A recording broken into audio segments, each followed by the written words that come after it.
Hi guys, here's our next read aloud, Johnny Appleseed. And I'm sure a lot of you guys are familiar with this character. You've probably heard of him. This is a tall tale. So a tall tale, kiddos, is a story that has things that are true and then things that are exaggerated, okay? Sorry, friends. Look at the cover, okay? We open it up, we get a picture of Johnny Appleseed. There's another picture. See some clues there. John Chapman, who later became known as Johnny Appleseed, was born on September 26, 1774, when the apples on the trees surrounding his home in Leominster, Massachusetts were as red as autumn leaves. So we can see it. John's first year was hard. His father left the family to fight in the Revolutionary War, and his mother and his baby brother both died before his second birthday. By the time Johnny turned 6, his father had remained and settled in Longmeadow, Massachusetts. Within a decade, their little house was overflowing with 10 more children. Nearby was an apple orchard. Like most early American families, the Chapmans picked their apples in the fall, stored them in the cellar for winter eating, and used them to make sauces, ciders, vinegar, and apple butter. John loved to watch the spring blossoms slowly turn into the glowing fruit of autumn.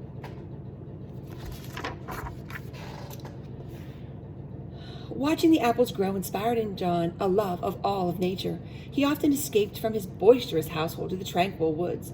The animals sensed his gentleness and trusted him. Tranquil, kiddos, means just calm, quiet. As soon as John was old enough to leave home, he set out to explore the vast wilderness to the west. When he reached the Allegheny Mountains, he cleared a plot of land and planted a small orchard with the pouch of apple seeds he carried with him.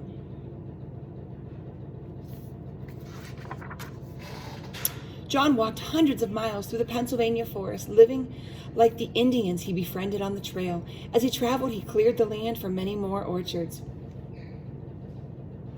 He was sure the pioneer families would be arriving before long, and he looked forward to supplying them with apples. When a storm struck, he found shelter in a hollow log or built a lean-to. On clear nights, he stretched out under the stars. Over the next few years, John continued to visit and care for his new orchards. The winter slowed him down, but he survived happily on a diet of butternuts. One spring, he had met a band of men who boasted that they could lick their weight in wildcats. They were amazed to hear that John wouldn't hurt an animal and had no use for guns. They challenged John to compete at wrestling, the favorite frontier sport. He suggested a more practical contest, a tree chopping match. The woodsman eagerly agreed. What's going on in that picture, huh, kiddos? Oh, here's more of their wood chopping. Take a good look.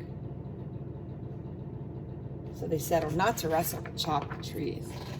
When the sawdust settled, there was no question about who had come up on top.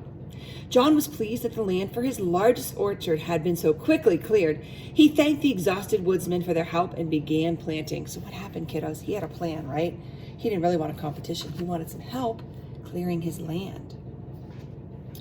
During the next few years, John continued to move westward. Whenever he ran out of apple seeds, he hiked to the eastern cider presses to replenish his supply. Before long, John's plantings were spread across the state of Ohio. Meanwhile, pioneer families were arriving in search of home sites and farmland. John had located his orchards on the routes he thought they'd be traveling. As he had hoped, the settlers were eager to buy his young trees. John went out of his way to lend a helping hand to his new neighbors. Often he would give his trees away. People affectionately called him, what they call him, Johnny Appleseed, and he began using that name. He particularly enjoyed entertaining children with tales of his wilderness adventures and stories. In 1812, the British incited the Indians to join them in another war against the Americans. The settlers feared that Ohio would be invaded from Lake Erie. You guys know Lake Erie, right? It grieved Johnny that his friends were fighting each other, but when he saw the smoke of burning cabins, he ran through the night shouting and warning at every door. So those were his friends. He wanted to warn them. After the war, people urged Johnny to build a house and settle down. He replied that he lived like a king in his wilderness home and returned to the forest that he loved. During his long absences, folks enjoyed sharing their recollections of Johnny. They retold his stories, and sometimes they even exaggerated them a bit. Remember, that's where our tall tale comes from. Some recalled Johnny sleeping in a treetop hammock and chatting with the birds. Others remembered that a rattlesnake had attacked his foot. Fortunately, Johnny's feet were as tough as elephant's hide, so the fangs didn't penetrate. Kiddos, that means he walked a lot without shoes on, so the bottom of his feet were very, very tough. Elephant skin is very tough. That's why they said that. Okay? It was said that Johnny had once tended a wounded wolf, and then kept him for a pet. An old hunter swore he'd seen Johnny frolicking with a bear family. The storytellers outdid each other with all of the tall tales about his feats of survival in the untamed wilderness. So you guys, the true stories got exaggerated, so we don't know. Are they true? Oh, here's a great illustration of some tall tales. Look at that. Look at the big fish. As the years passed, Ohio became too crowded for Johnny. He moved to the wilds of Indiana, where he continued to clear land for his orchards. When the settlers began arriving, Johnny recognized some of the children who had listened to his stories. Now they had children of their own. So think about that, boys and girls. Lots of years have passed now.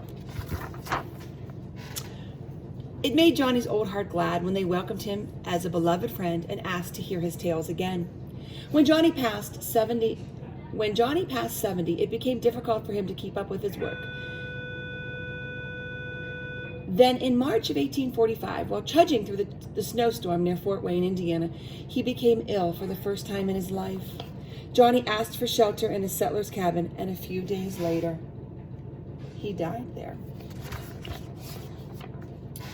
Curiously, Johnny's stories continued to move westward with him. Folks maintained that they'd see him in Illinois, or they'd greeted him in Missouri, Arkansas, or Texas. Others were certain that he planted trees on the slopes of the Rocky Mountains or in California's distant valleys. Even today, people still claim they've seen Johnny Appleseed. Look at that pretty picture. So boys and girls, you have to decide what parts of Johnny Appleseed's life do we think is true and which parts are exaggerated tales of what really happened, okay? Again, Johnny Appleseed, a tall tale retold. Have a good day, guys.